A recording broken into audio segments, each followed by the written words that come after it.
পাতা ও মাটির ঢেলা।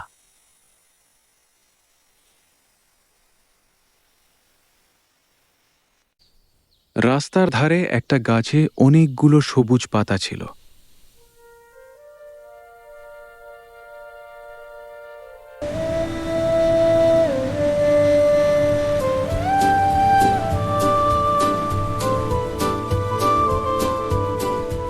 পাতাগুলো বাতাস এলে খুব মজা পেত আর হেলে দুলে খেলা করত।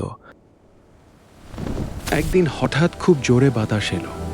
খেলতে খেলতে একটা পাতা টুপ করে ছিঁড়ে নিচে পড়ে গেল।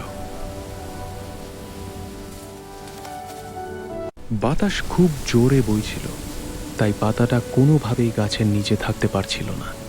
সে মনে মনে ভাবল, আজ বাতাস আমাকে উড়িয়েই নিয়ে যাবে। গাছের নিচে পড়েছিল একটা মাটির ঢেলা। সে পাতার মনের কথা বুঝতে পারল। সে ধীরে ধীরে পাতার কাছে এসে বলল, তুমি ভয় পেও না, বাতাস তোমাকে উড়িয়ে নিতে পারবে না। আমি তোমার উপর বসে তোমায় ধরে রাখব।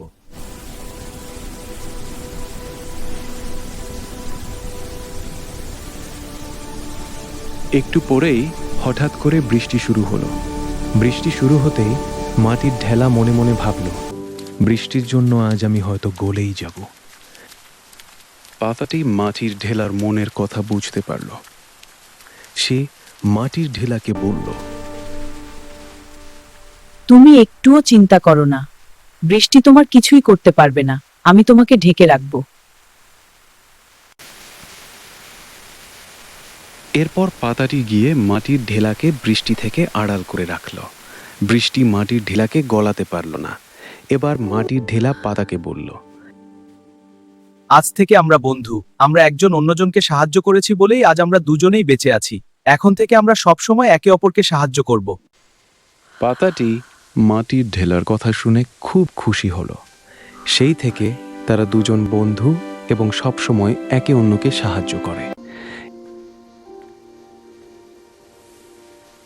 পাতাটি শীতকালের তীব্র শীত ও কুয়াশা থেকে ঢেলাটিকে রক্ষা করে। পোকার আক্রমণ থেকে মাটির ঢেলাটিকে রক্ষা করে। একদিন গাছের নিচে মাটির ঢেলা দেখল তার প্রিয় পাতাটি ময়লায় ঢাকা। সে আলতো করে এগিয়ে গিয়ে পাতার গা থেকে ময়লা ঝেড়ে দিতে লাগলো। পাতাটি ঝকঝকে সবুজ হয়ে উঠল। দুই বন্ধু পাশাপাশি মিষ্টি করে হাসল। গল্পটি ভালো লাগলে লাইক, শেয়ার ও সাবস্ক্রাইব করুন।